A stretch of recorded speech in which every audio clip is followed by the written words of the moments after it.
सभी को जय हिंद दोस्तों। स्वागत है दोस्तों हमारे यूट्यूब चैनल बिहार ब्लॉग्स में। दोस्तों आज हम एनसीसी के चैप्टर मिसलेनियस के बारे में बात करने वाले हैं, जिसमें सारे प्रश्नों के संग्रह होंगे और ये मिसलेनियस का पार्ट 1 है। अभी आप सारे एनसीसी के चैप्टर के वीडियोस को नहीं देखे हैं तो प्लेलिस्ट में जाइए और प्लेलिस्ट में जाके सारे एनसीसी के चैप्टर को देखिए और हमारे वीडियो से आपको काफ़ी मदद मिलेगी और अपने दोस्तों को भी बताइए। तो दोस्तों चलिए मिसलेनियस के क्वेश्चनों को शुरू करते हैं। तो दोस्तों इसमें पहला क्वेश्चन है कि सलामी शस्त्र में राइफल की आँख से 6 इंच की दूरी पर रखा जाता है, यानी सलामी शस्त्र में राइफल आँख से कितनी इंच दूरी पर रखा जाता है? तो इसका आंसर होगा 6 इंच। आगे दिया दोस्तों, भारत छोड़ो आंदोलन का संक्षिप्त वर्णन है। यह आंदोलन 9 अगस्त 1942 में अंग्रेज के खिलाफ चलाया गया आंदोलन था, जिसका नेतृत्व गांधी जी कर रहे थे, जो अंग्रेजों द्वारा भारतवासियों पर हो रहे अत्याचारों के खिलाफ था। यह भारत छोड़ो आंदोलन था। आगे देखते हैं दोस्तों, खिलाफत आंदोलन। दोस्तों यह आंदोलन मुसलमानों के द्वारा चलाया गया आंदोलन था, जिसका मुख्य उद्देश्य खलीफा सुल्तान की गद्दी बचाना था। यह 1932 में चलाया गया था। आगे देखते हैं दोस्तों कि ईस्ट इंडिया कंपनी की शासन की समाप्ति कब हुई? तो दोस्तों इसका आंसर होगा 1858 ईस्वी में संपूर्ण तरीके से हो गई थी ईस्ट इंडिया कंपनी की शासन की समाप्ति। दोस्तों ये क्वेश्चन गलत है, 1958 होगा, क्योंकि 1858 में गलत दिया है। अभी क्वेश्चन में आप देख के आपको हम बता देंगे, इंस्टाग्राम पे मैसेज कर दीजिएगा। आगे देखते हैं दोस्तों, गोवा ऑपरेशन कब हुआ था? तो दोस्तों ये 1961 में हुआ था, जो कि पुर्तगालियों को हटाने के लिए किया गया था। अगला है कि तराइन का प्रथम युद्ध कब हुआ था? तो दोस्तों इसका आंसर होगा 1191 में प्रथम युद्ध हुआ था। आगे देखते हैं दोस्तों कि किन राजवंश का किनसे संबंध है? तो दोस्तों अहिल्याबाई जो थी, इनका संबंध होलकर राजवंश से है, और इल्तुतमिश इसका जो वंश से संबंध है वो गुलाम वंश से संबंधित है। और तीसरा बाजीराव पेशवा प्रथम, इनका जो वंश है मराठा वंश के थे ये। और चौथा पुलकेशियन, ये राजवंश के थे। और पांचवा कनिष्क, जो कि कुषाण वंश के थे। और छठा राजा विक्रमादित्य गुप्त वंश के थे। और आठवां अशोक महान मौर्य वंश के थे। तो दोस्तों इन क्वेश्चनों को आप थोड़ा थोड़ा देखिए, और मिसलेनियस का पार्ट है, जो कि ये पार्ट 1 है। अभी हमने आपको पार्ट 1 और पार्ट 2 और पार्ट 3 मिसलेनियस के क्वेश्चनों को देने वाले हैं, लेकिन अभी आप पार्ट 1 के वीडियो को देख रहे हैं। पार्ट 2 और पार्ट 3 आगे वीडियो में मिलेगी दोस्तों। तो दोस्तों अगला क्वेश्चन देखते हैं कि किसी देश के प्रतिरक्षा पर असर डालने वाली कारकों के नाम लिखिए, यानी किसी देश के प्रतिरक्षा पर कौन कौन सी ऐसी चीज़ें होती हैं जो असर डालती हैं। तो इसमें पहला होगा कि स्थिति, यानी स्थिति भी असर डाल सकती है। दूसरा आकार, तीसरा भौगोलिक स्थिति, चौथा जलवायु, और पांचवा जनसंख्या, छठवां संचार साधन, और सातवां प्राकृतिक साधन तथा औद्योगिक। ये जो 7 प्रकार के कारक हैं, ये देश के प्रतिरक्षा पर असर डालती हैं, जो आपको 5 या 6 पूछेगा, उससे ज़्यादा नहीं पूछता है। दोस्तों आगे देखते हैं कि निम्न किस राज्य में स्थित है, यानी निम्न जगह किस राज्य में स्थित है। तो गिर फॉरेस्ट है, किस राज्य में स्थित है? तो ये गुजरात में स्थित है। दूसरा सारनाथ उत्तर प्रदेश में स्थित है।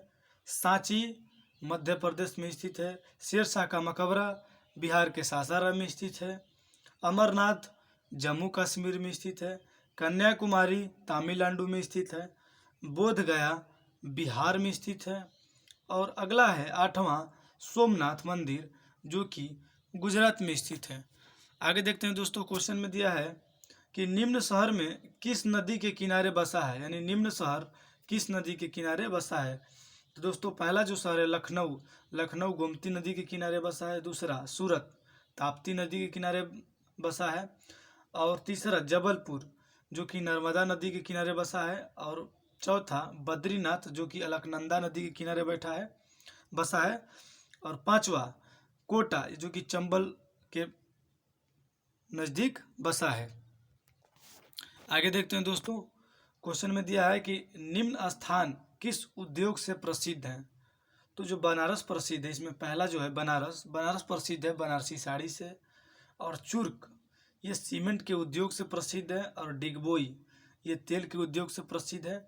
और फिरोजाबाद जो कि चूड़ी के उद्योग से प्रसिद्ध है। और पांचवा आनंद ये डेयरी उद्योग से प्रसिद्ध है। आगे देखते हैं दोस्तों, क्वेश्चन में दिया है कि भारत के पड़ोसी देश के नाम लिखें। तो दोस्तों इसमें से कोई आपसे 5 पूछेगा या 4 पूछेगा, तो आप इन चीज़ों को याद कर लीजिएगा। पाकिस्तान पड़ोसी देश है, चीन है, बांग्लादेश है, नेपाल है, भूटान है, म्यांमार है तथा अफगानिस्तान है। ये जो 7 प्रकार के देश हैं, ये 7 देश हैं, ये देश हमारे पड़ोसी देश हैं। और अगला देखते हैं कि लाल किला दिल्ली का किस शासक ने बनवाया था। तो दोस्तों इसको शाहजहां ने बनवाया था। अगला क्वेश्चन है कि भारत में विभिन्न धर्मों के अनुयायियों की प्रतिशत लिखें, यानी कितने प्रतिशत धर्मों के लोग रहते हैं। तो दोस्तों इसमें पहला होगा हिंदू जो है 79.9% है, जबकि मुस्लिम 14.2% है, और ईसाई 2.3% है, और सिख 1.7%, और बौद्ध 0.7%, तथा छठा है जैन जो कि 0.4% है, यानी सबसे कम इसमें जैन की संख्या है। आगे देखते हैं दोस्तों, क्वेश्चन में दिया है कि निम्न व्यक्तियों किन धर्मों से संबंधित है। तो इसमें पहला जो है अर्जुन देव, वो किन धर्म से संबंधित है। तो ये सिख धर्म से संबंधित है। दूसरा महावीर तीर्थकार, ये जैन धर्म से संबंधित है। तीसरा आदि गुरु शंकराचार्य वैष्णव धर्म से संबंधित है। और चौथा मोहम्मद साहब जो कि इस्लाम से संबंधित रखते हैं। आगे देखते हैं दोस्तों कि 3 ज्वेलर्स ऑफ जैनिज्म क्या है। ये दोस्तों काफ़ी इंपोर्टेंट क्वेश्चन है। ये क्या है 3 ज्वेलर्स ऑफ जैनिज्म। तो दोस्तों इसका मतलब होता है कि सही इरादा, सही ज्ञान और सही संचालन, ये जो होता है ये 3 ज्वेलर्स ऑफ जैनिज्म का परिभाषा है। आगे देखते हैं दोस्तों कि मूर्ति पूजन का विरोध हिंदू धर्म में किस शाखा ने सबसे ज़्यादा किया था। तो दोस्तों इसका आंसर होगा आर्य समाज, जो कि दयानंद सरस्वती के द्वारा चलाया गया समाज था। आगे देखते हैं दोस्तों, सती प्रथा का अंत हुआ था, यानी सती प्रथा का अंत किनके शासनकाल में हुआ था।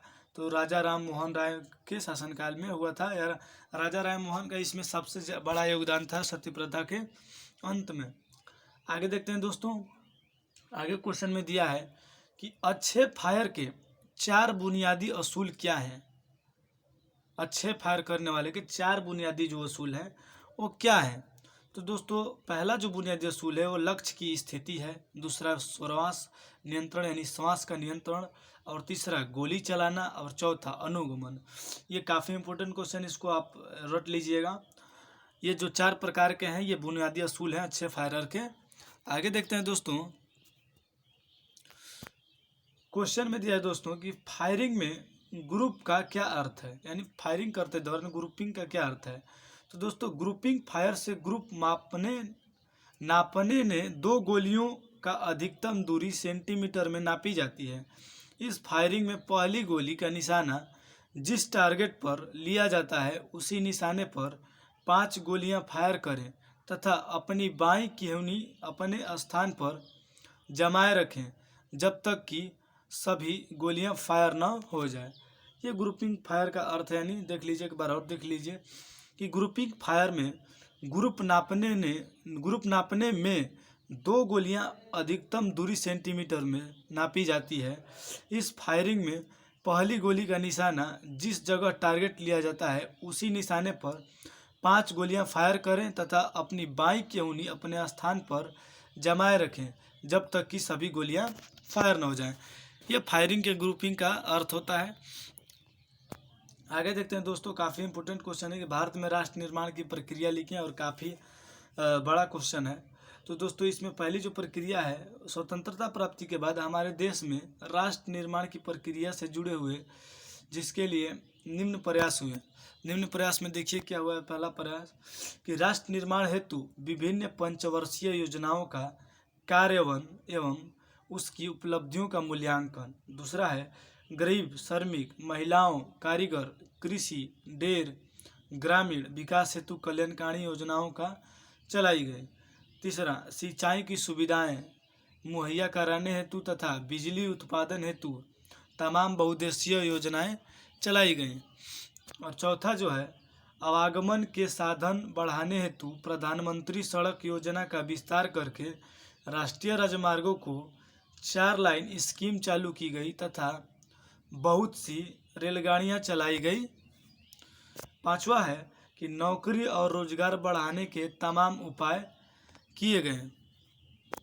छठा है कि राजा महाराजाओं के परिवीर समाप्त किया गया तथा बैंकों का जीवन बीमा एवं बड़ी कंपनियों का औद्योगिकरण तैयार किया गया। सातवां है कि सूचना तकनीक सॉफ्टवेयर का नेटवर्क पूरे देश में फैलाया गया। आठवां है कि सरकार द्वारा स्वास्थ्य सेवाओं पर विशेष जोर दिया गया, जिससे भारत स्वतंत्र आयु 27 वर्ष से बढ़कर 69 वर्ष कर दी गई। नौवां, दलित, जनजाति तथा पिछड़े तबकों के उत्थान हेतु आरक्षण की व्यवस्था कराई गई। 10वां है कि जनसंख्या नियंत्रण हेतु तरह तरह के कार्यक्रम तथा अन्य शिक्षा के प्रसार किए गए। तो दोस्तों, ये जो 10 प्रकार है, इसमें से आप 5 प्रकार लिख दीजिएगा तो राष्ट्र निर्माण की प्रक्रिया में तो आपको 5 मार्क्स का मिल सकता है। अगला क्वेश्चन देखते हैं। अगला दिया है कि राष्ट्र निर्माण में युवाओं का योगदान लिखें, यानी युवाओं का क्या योगदान है। तो दोस्तों, इसका आंसर होगा अनुसंधान के क्षेत्र में आधुनिक युग विज्ञान का युग है। छात्रों के लिए आवश्यक है कि वह विभिन्न क्षेत्रों अनुसंधान करके नई तकनीक बनाकर राष्ट्र की एकता में महत्व दें। दूसरा है परिपक्व ज्ञान की प्राप्ति एवं विकासोन्मुख कार्यों में उसका प्रयोग। तीसरा है स्वयं सचेत रहते हुए सजगता का वातावरण तैयार करना। अगला देखते हैं दोस्तों। चौथा दिया है कि नैतिकता पर आधारित गुणों का विकास करके, और पांचवा कर्तव्य का निर्वाह करके, छठवां अनुशासन की भावना को महत्व देकर, और पांचवा समाज सेवा एवं समाज कल्याण करके। आगे देखते हैं दोस्तों। क्वेश्चन में दिया है कि विविधता में एकता पर 4 लाइन लिखें। तो दोस्तों, विविधता में एकता पर 4 लाइन, पहली जो होगी भौगोलिक एकता, दूसरा है धार्मिक एकता, और तीसरा राजनीतिक एकता, और चौथा भाषा में एकता, और पांचवा निवासियों में एकता। इन पे आप थोड़ा थोड़ा डिफिनीशन अपना दे सकते हैं। आगे देखते हैं दोस्तों। क्वेश्चन में दिया कि विसर्जन का तरीका लिखें। ये मैंने आपको ड्रिल में बताया था कि विसर्जन का तरीका क्या होता है। तो दोस्तों, विसर्जन के हुक्म पर दाहिने मुड़े, सैल्यूट करें, 2 से 3 कदम आगे चलकर लाइन तोड़ें और परेड ग्राउंड को तेजी से छोड़ दें। परेड पर अफसर या जेसीओ साहबान नहीं है तो सैल्यूट की आवश्यकता नहीं है। यह विसर्जन की अवस्था होती है, यह तरीका होता है। अगला क्वेश्चन देखते हैं दोस्तों कि HIV व एड्स में 3 अंतर बताएं। तो दोस्तों, पहला जो अंतर है, HIV एक विषाणु है जबकि एड्स एक भयंकर रोग है।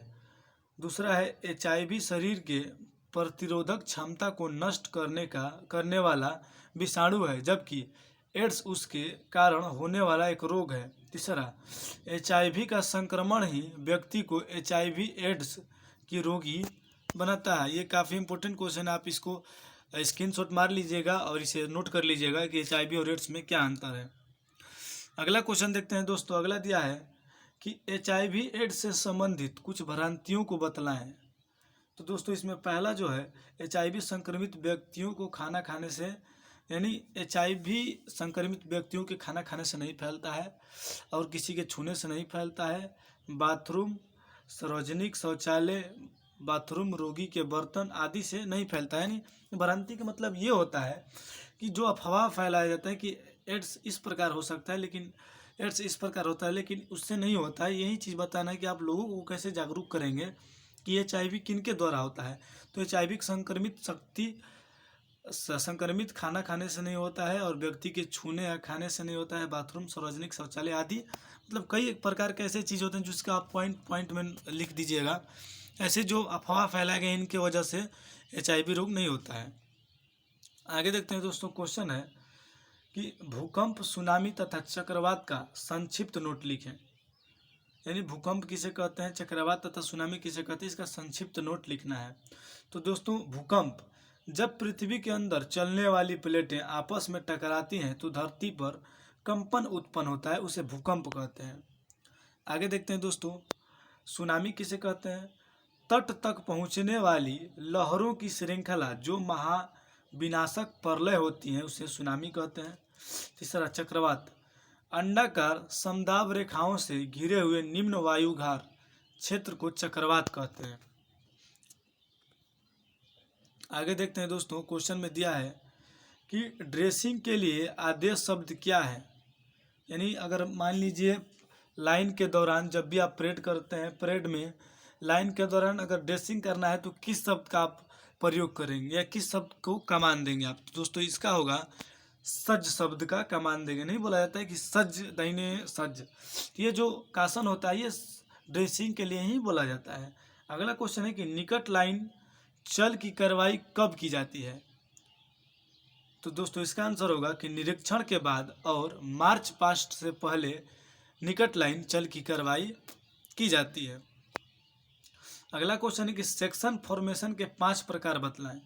तो दोस्तों इसमें पहला प्रकार है जो फाइल फॉर्मेशन है, दूसरा सिंगल फाइल फॉर्मेशन, तीसरा डायमंड फॉर्मेशन, चौथा स्पीयर हेड फॉर्मेशन, पांचवा एक्सटेंडेड लाइन फॉर्मेशन, छठा एरो हेड फॉर्मेशन। दोस्तों इसको आप याद कर लीजिएगा, ये भी इम्पोर्टेंट क्वेश्चन है। आगे देखते हैं दोस्तों, क्वेश्चन में दिया है कि जमीन और हमारे लाभ के लिए हथियार का उपयोग करने की कला कहलाती है। जमीनी और हमारे लाभ के लिए हथियार का उपयोग करने वाली कला कहलाती है, तो इसको फील्ड क्राफ्ट या एफसी कहते हैं। आगे देखते हैं दोस्तों, क्वेश्चन में दिया है कि जब पहाड़ी की तलाश होती है तो दूरी खाली स्थान होती है वास्तविक से ज़्यादा। जब पहाड़ी की तलाश होती है तो दूरी खाली स्थान होती है, तो इसका आंसर होगा वास्तविक से ज़्यादा। तो दोस्तों दूसरा है कि जब जमीन खुली हथेली के साथ कोण खाली स्थान और बंद मुट्ठी का उपाय खाली स्थान। तो दोस्तों इसका आंसर होगा पहला 19 डिग्री और दूसरा 8 डिग्री। जैसे जब जमीन खुली हथेली के साथ कोण 19 डिग्री और बंद मुट्ठी का उपाय 8 डिग्री। अगला देखते हैं दोस्तों कि पेट्रोल के विभिन्न प्रकारों को लिखें। तो दोस्तों इसका आंसर होगा यह 2 प्रकार का होता है। पहला रेकी पेट्रोल, इसमें पहला जो होता है कि दुश्मन की स्थिति, तैयारी और इरादे की जानकारी लेना। दूसरा दुश्मन की पहचान, भौगोलिक और तकनीक जानकारी लेना। तीसरा दुश्मन की प्रकृति और प्रवृत्ति की जानकारी एकत्र करना, जो कि रेकी पेट्रोल में आता है। अगला दोस्तों है बचाव पेट्रोल यानी प्रोटेक्टिव पेट्रोल। ये जो 2 प्रकार होते हैं पेट्रोलिंग के, तो प्रोटेक्टिव पेट्रोल किसे कहते हैं। तो दोस्तों इसमें जो होता है पहला है कि दुश्मन के पेट्रोल को अपनी सेना और क्षेत्र की जानकारी एकत्र करने से रोकना, यानी दुश्मन की जो सेना होती है उसको अपनी जानकारी देने से रोकना। और दूसरा जो है कि दुश्मन के आगमन के पूर्व सूचना, यानी दुश्मन के आने से पहले सूचना दिया जाता है, ये बचाव पेट्रोल में आता है। तीसरा है कि शत्रु को उलझाए रखना। चौथा अस्वामिक भूमि पर अपना अधिकार बनाए रखना, यानी नो मैप्स लैंड। अस्वामिक भूमि का मतलब होता है कि जिस लैंड की मैप नहीं होती है। अगला देखते हैं दोस्तों, लास्ट है क्वेश्चन कि बैटल क्राफ्ट से लाभ, यानी बैटल क्राफ्ट से क्या लाभ है।